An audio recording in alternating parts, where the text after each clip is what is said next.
akkamitti akka marqaa hojjennu viidiyoo kana hamma dhumaatti wal wajjin haa ilaallu wajjin tura.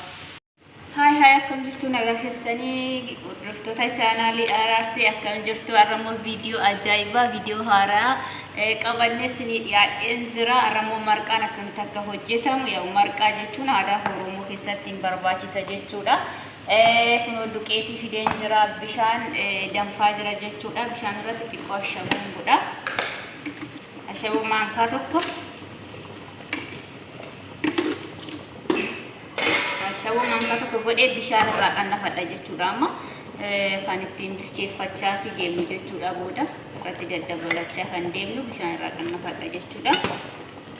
Nu wajjiniin tura hamma dhumaatti ilaalaa marqaan akkamitti akka hojjetamu biyyuma kam keessa teenye nyaata biyya keenya nyaata aadaa Oromoo hojjechuu hin dandeenya jechuudha.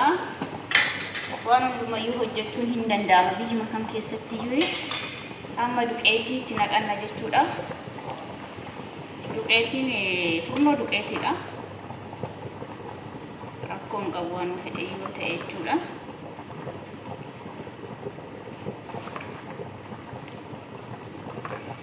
Armenti yeduratti hojjetu. Akkasuma goona.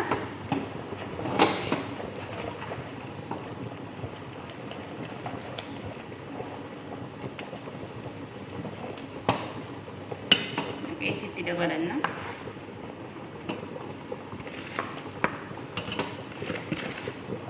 Duqeetii yaa'amu bishaan isaa bishaan burcuqqoo sadiin godhe jechuudha. Burcuqqoo sadii irratti xiqqoo qannasadheen jira.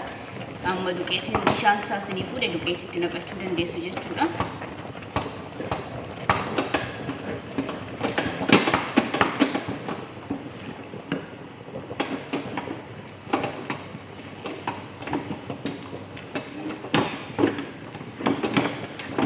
Ajaa'ibaa hojjedhee isinitti agarsiisa jechuudha. Isinillee akkasumatti hojjetachuu hin dandeessu. Biyyuma kam keessa teessanii jechuudha. Bishaanitti naqadha xiqqoo.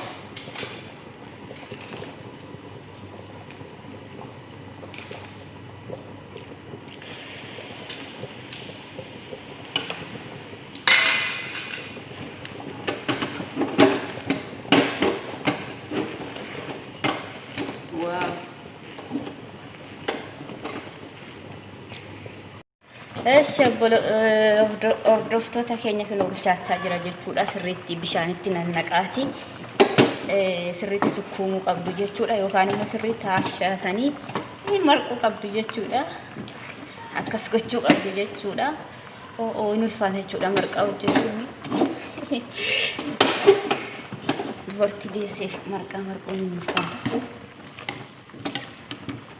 Akkasuma bishaanitti nannaqachaa xiqqoo ishee. Akka sirriitti bilchaatu jechuudha.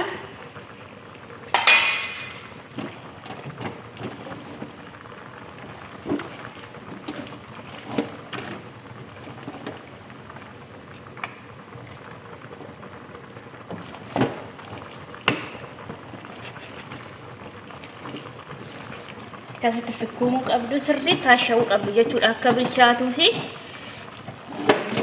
akka lixii isin jalaan taane yookiin immoo bubboo akka isin jalaan taane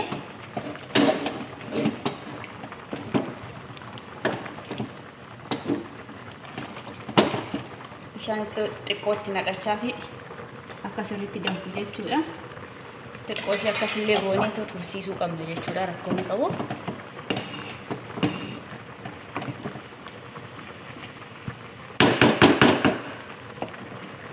Haa danfu xiqqoo ishee. Marqaa ajaa'ibaa hojjennee jirra. Marqaa aadaa Oromoo aadaa keenya sirriitti namatti tola jechuudha. Ashaboo bichaadha ingidihi as keessatti kan gootanii jedheen.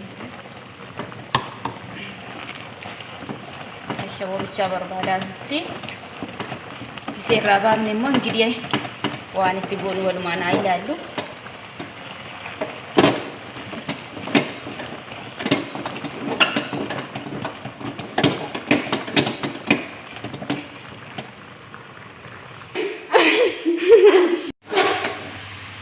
Kunoo fixeen jira jechuudha amma bilchaate marqaa ajaa'ibaa ta'ee jira. Bilchaatee jira jechuudha. Irraa baafnu. Dura asitti xiqqoo zayitii godhanna. Akka nu jalaan qabanne jechuudha. Eega goonii boona akkas goona.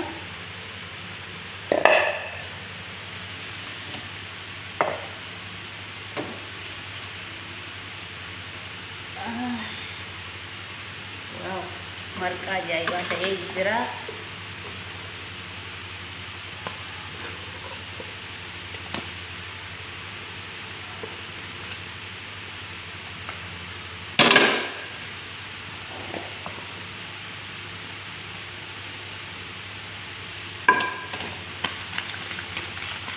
Nagoona jechuudha. Akka nu bareeduu jecha wal jalaan qabanne. Zayitooniidha jechuudha. Kuni zayitoon yookiin weeraa zayitii jechuudha.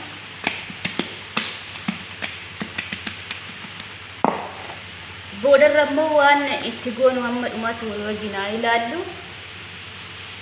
Kunoo bilcheessee irraa baafnee jira jechuudha. Dhumeera amma zayitoonii itti godha jechuudha. Zayitooniin maaliif ho'an barbaadu baksuullee barbaadu akka dhadhaa bidirra kaa'uu namna hin fedhu. Akkasumatti itti goona jechuudha.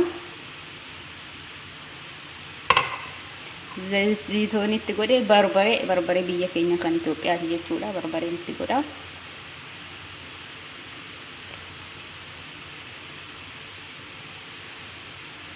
Kan akkasitti hojjenna jechuudha.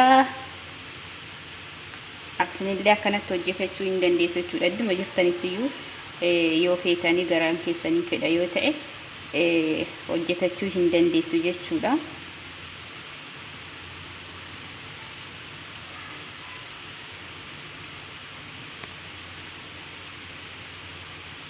Wal wajjin qammafnu. Neenan qammasa.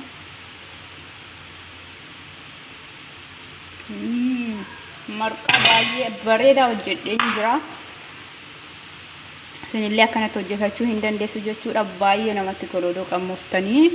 Isinillee akkanatti hojjetachuu hin dandeessu. Qursii irratti akkuma feetanitti hojjetachuu hin dandeessu. Viidiyoo biraatti nama walitti deebinutti turtii gaarii chaanaalii keenya subscribe nuuf godha. Nagaan tura.